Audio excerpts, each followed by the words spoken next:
तिलक लगा रहे हैं, माँ भवानी के मर भक्त हूँ।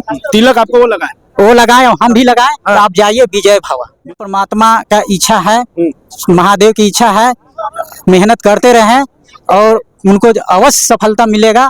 उनको सीएम महादेव के आशीर्वाद से सीएम बनेंगे? हाँ मिलेंगे। आशीर्वाद दे रहे हैं? हाँ दे दिए। औरंगाबाद जिले में पहुंचे, यहाँ पर उन्होंने जो है जिला परिषद अध्यक्ष रहे पंकज पासवान को अपनी पार्टी में शामिल कराया। इस दौरान सबकी निगाहें एक व्यक्ति पे पड़ी जिनके खुद चिराग पासवान जब स्टेज से उतरे तो मिलने के लिए पहुंचे। वो जो है दिव्यांग है, विकलांग है। क्या नाम है आपका? आनंद कुमार नाम है। चिराग पासवान से मिले आप? हाँ मिले हैं। क्या मांग था जिससे लेकर के आप यहाँ? हमको सर मांगना था कि टोला सेवक में काम करते थे, मध्य विद्यालय परसा में काम करते थे। मेरा आनंद कुमार नाम है, ग्राम मनोरथा, पोस्ट नरीन खाप, जिला औरंगाबाद, बिहार के निवासी हूँ। से अभी तक मैंने पेमेंट नहीं मिला है और उन्हीं से मतलब आशीर्वाद दिए हैं। तिलक लगाने के लिए आए थे और आशीर्वाद देने के लिए। और प्रभु परमात्मा का इच्छा है, महादेव की इच्छा है, मेहनत करते रहें और उनको अवश्य सफलता मिलेगा। उनको सीएम महादेव के आशीर्वाद से सीएम बनेंगे? हाँ मिलेंगे। आशीर्वाद दे रहे हैं? हाँ दे दिए। तो क्या बोले चिराग पासवान जब आपसे मिले? तो क्या हम आवेदन दे दिए, अब काम करना है उन्हीं का, उनको हाथ में दे दिए। उनको कुछ बोले कि नहीं आप चिराग पासवान? तो हम गले मिले और उनको आशीर्वाद दे दिए कि बोले कि आपका काम हो जाएगा। और हम भी कहें कि अगर माँ भवानी के, माँ दुर्गे के आशीर्वाद से आप तिलक लगा रहे हैं, माँ भवानी के मर भक्त हूँ। तिलक आपको वो लगा है? वो लगाए और हम भी लगाए। तो आप जाइए विजय भवा। विजय भवा? हाँ विजय भवा। मतलब आशीर्वाद दे दिए? हाँ दे दिए। सीएम बनेंगे चिराग पासवान?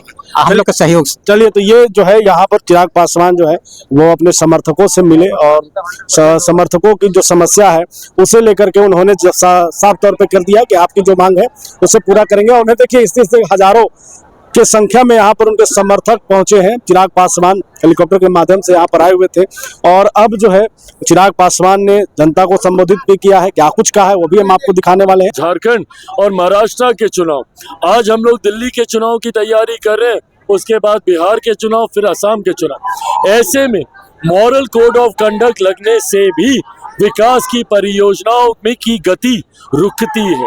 ऐसे में जरूरी है और सेना का डिप्लॉयमेंट भी, जिस सेना की जिम्मेदारी देश की सुरक्षा की है, वो समय समय पर अलग अलग राज्यों में हो रहे चुनाव में व्यस्त रहते। ऐसे में जरूरत है और देश के लोग आज की तारीख में इतने जानकार हैं, इतनी जानकारी है उनको कि भारत के संघीय ढांचे को समझते हुए जहां लोकसभा में अलग सोच से मतदान, तो विधानसभा का अलग सोच का मतदान होता है। इसी बार लोकसभा में देख लीजिए जिन राज्यों में 7 में विधानसभा के चुनाव हुए, आंध्र प्रदेश उसका उदाहरण है। जहां लोकसभा में मतदान दूसरी सोच के साथ हुआ, तो वहीं आंध्र में स्थानीय सरकार को चुनने का देश की जनता ने काम किया। तो ऐसे में देश की जनता इतनी जानकार है, इतनी बुद्धि, इतनी विवेक है कि वो भारतीय संघीय ढांचे को समझ सकती है। विपक्ष को अगर चिंता है तो मेरिट्स पे बात करें, हम लोग तैयार हैं और लाने के बाद संभवतः हम लोग इस वन नेशन वन इलेक्शन को हम लोग जेपीसी में भी लेकर हम लोग जाएंगे, कमेटी के समक्ष भी लेकर जाएंगे। वहां पर विपक्ष इसके मेरिट पे चर्चा करे। विरोध सिर्फ इसलिए कि नरेंद्र मोदी लेकर आ रहे हैं, विरोध करना है, ये कतई जायज और उचित नहीं है। चिराग जी, एक सवाल ये है, युवाओं के प्रतिनिधि है, कल जिस तरीके से विदेशी छात्रों पर जो है क्या कहेंगे? ये गलत है पूरी तरीके से। और जिस तरीके से पटना डीएम के द्वारा वहां पे हिंसा का इस्तेमाल किया गया, छात्र को मारा गया, ये कतई जायज नहीं है। इसकी मेरी पार्टी पूरी निंदा करती है और हम लोग यह आग्रह करते हैं कि इसकी जांच होनी चाहिए। अगर छात्रों में 1% भी संदेह है धांधली को लेकर, तो उनके संदेह को दूर किया जाना चाहिए। छात्रों के भविष्य के साथ खिलवाड़ कतई लोक जनशक्ति पार्टी रामविलास बर्दाश्त नहीं करेगी।